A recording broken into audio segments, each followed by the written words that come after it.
Frank Lloyd Wright nasceu em Richland Center a 8 de junho de 1867 e morreu em Phoenix a 9 de abril de 1959. Foi um arquiteto, escritor e educador de ascendência galesa. Um dos conceitos centrais da sua obra é que o projeto deve ser individual, de acordo com a sua localização e finalidade. No início da sua carreira, trabalhou com Louis Sullivan, um dos pioneiros em arranha-céus da Escola de Chicago. Responsável por mais de 1000 projetos, dos quais mais de 500 construídos, Wright influenciou os rumos da arquitetura moderna com suas ideias e obras e é considerado um dos arquitetos mais importantes do século XX. Antes de se tornar um dos maiores arquitetos de todos os tempos, ele estudou engenharia e, faltando poucas semanas para a sua graduação, abandonou o curso e foi trabalhar em Chicago como desenhista no escritório de Silsbee, um arquiteto de renome. Tornou-se figura-chave da arquitetura orgânica, exemplificada pela Casa da Cascata, um desdobramento da arquitetura moderna que se contrapunha ao International Style europeu. Foi líder da Prairie School, um movimento de arquitetura ao qual pertencem os projetos da Robbie House e Westcott House, e também desenvolveu o conceito de Usonian House, do qual o Rosenbaum House é um exemplo. A sua obra inclui exemplos originais e inovativos de edifícios dos mais diferentes tipos, incluindo escritórios, templos, escolas, hotéis e museus. A minha escolha para este artista, o que me levou a chegar a este artista foi talvez toda a influência que a arquitetura tem na minha vida. Muito pelo facto de meu pai ser arquiteto. A verdade é que eu sempre gostei muito do estilo arquitetónico do Frank Lloyd Wright, mesmo antes de não o conhecer. Ou seja, eu fui introduzido às suas obras de arquitetura antes de saber quem ele era. Foi só, talvez, no 10º ano que eu realmente percebi a dimensão e importância de Frank Lloyd Wright na história da arquitetura e da história da arte mundial. Apesar de eu ter despertado para a verdadeira dimensão do trabalho de Frank Lloyd Wright, eu penso que hoje em dia muitos alunos de artes, ou até mesmo pessoas no geral, têm a falta de conhecimento de quem ele realmente é. E por isso achei que este trabalho foi uma forma de eu conseguir mostrar aos outros um pouco de Frank Lloyd Wright. Talvez muitos deles reavivar-lhes a memória das obras deste arquiteto e possivelmente levantar a curiosidade para saber um pouco mais sobre Frank Lloyd Wright.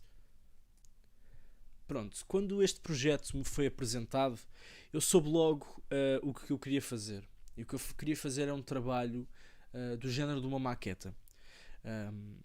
Mas eu não queria fazer uma maqueta normal. Eu queria fazer algo em miniatura que, apesar de ter algumas características de uma maqueta, ou seja, de um possível quarto de Frank Lloyd Wright, passasse para além daquilo que as pessoas normalmente consideram uma maqueta, ou seja, uma representação fiel de um edifício qualquer, ou de um possível edifício, ou de uma construção. E a verdade é que eu neste trabalho libertei-me, porque eu já tinha feito alguns trabalhos de maquetas, muito, como já disse, o tradicional trabalho de maqueta, ou seja, um trabalho preciso, e desta vez eu consegui libertar-me e quase que construir o meu trabalho da forma como eu quis e da forma como eu quis, como eu queria que os outros vissem Frank Lloyd Wright.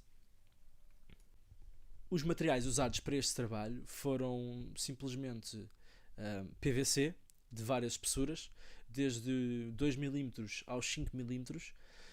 Foram tintas acrílicas para pintar as diferentes peças. Foi um ramo de uma oliveira e foi Super Cola 3.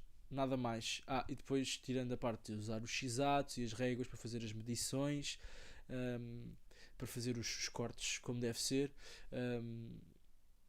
eu sublinho já que foi tudo cortado à mão, ou seja, não houve nenhuma máquina no processo, tudo foi cortado com x-ato, tudo à medida, tudo desenhado antes de ser executado, porque eu tentei, enquanto estava a fazer este trabalho, não só transmitir a quem acabasse por ver o trabalho as impressões ou o trabalho de Frank Lloyd Wright, mas eu mesmo tentar reproduzir talvez o processo criativo dele quando ele quando ele criava um novo edifício.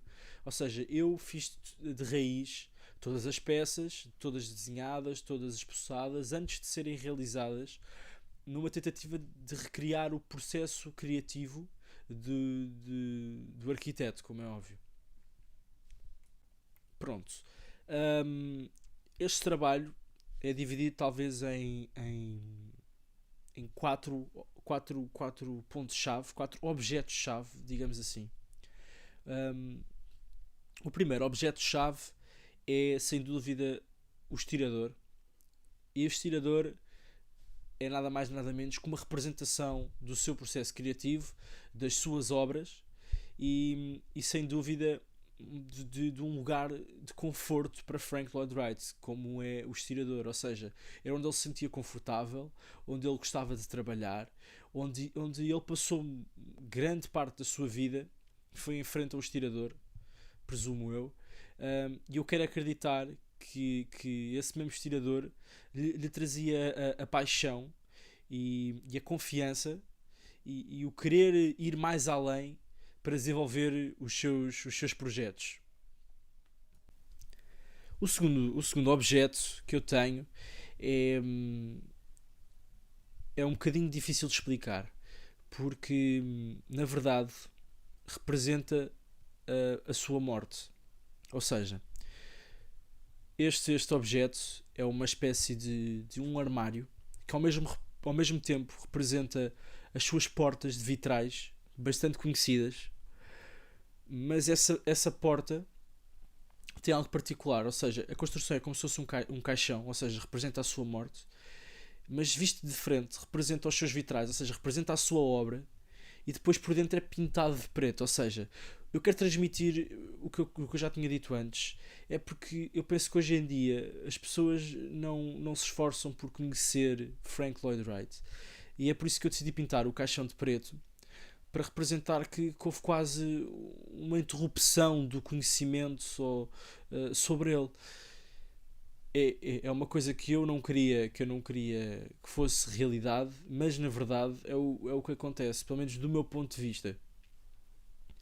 E foi por isso que eu decidi representar este caixão desta forma, nunca perdendo um elemento-chave do trabalho de Wright, ou seja, as suas portas altas em vitral, e representar, ou seja, a vida e a morte, ou seja, o trabalho e depois o que há para além da morte dele, o que ele deixou.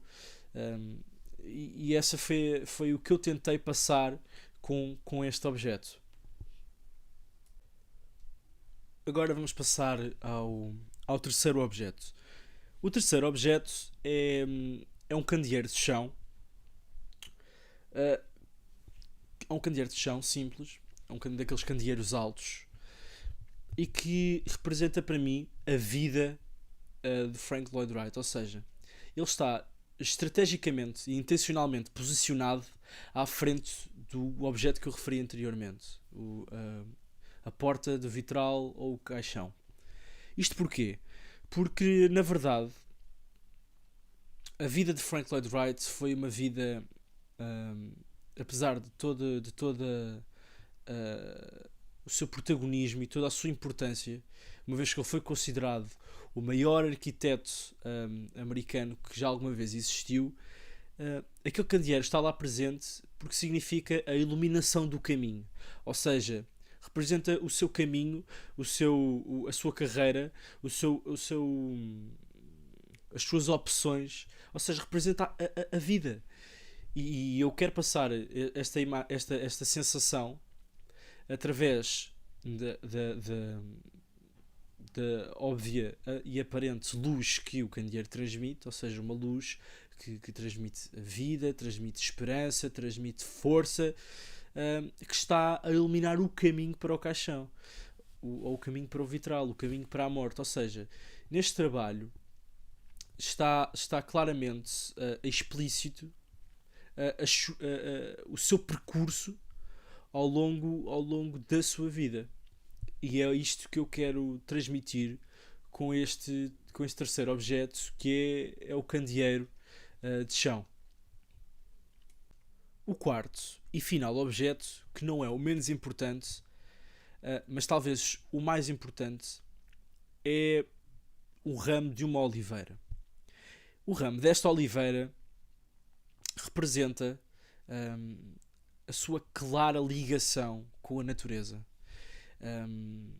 E eu no trabalho deixo bem claro, porque eu em cima do estirador fiz questão de apresentar, fiz numa cartolina azul uma espécie de um projeto de arquitetura no qual está presente uma frase dita pelo Frank Lloyd Wright. E essa frase é a seguinte. Eu abreviei a frase, portanto fiz tipo uma síntese da frase, e por isso eu aqui vou referir a frase original. A frase original diz o seguinte: Form follows function. That has been misunderstood. Form and function should be one joined in a spiritual union. Ou seja, a forma e a função. Não, o que eu quero dizer é que a forma segue a função. Isso é o que muitas pessoas pensam. Mas isso está mal interpretado. Ou seja, o que ele diz é que a forma e a função são uma só. E elas são unidas através de uma união espiritual. Eu acho esta frase fantástica e identifico-me muito com esta frase, porque eu acredito que todo o trabalho de um artista vem da sua expressão espiritual, de todas as suas vivências, de toda a sua experiência, e é por isso que cada artista é o que é. Ou seja, obviamente não se consegue ter duas obras iguais, porque por muito que nós queiramos, o nosso estado de experiência, o nosso estado de vivências, o nosso estado espiritual nunca será igual ao preciso momento de criação. Ou seja, no momento de criação temos um certo estado espiritual, criativo, temos certas experiências, e mais tarde, quando nós quisermos talvez desenvolver um projeto igual ou parecido ao projeto desenvolvido antes, o nosso estado espiritual já não é o mesmo, o nosso estado de experiência já não é o mesmo, porque entretanto já vivemos mais, já arrecadamos, já podem ter acontecido certos acontecimentos que possam ter alterado a nossa visão do mundo. E é por isso que acho esta frase fantástica, e sinceramente tornou-se uma frase muito importante na minha vida, tendo em conta a minha opção profissional futura, que será o design e o design industrial.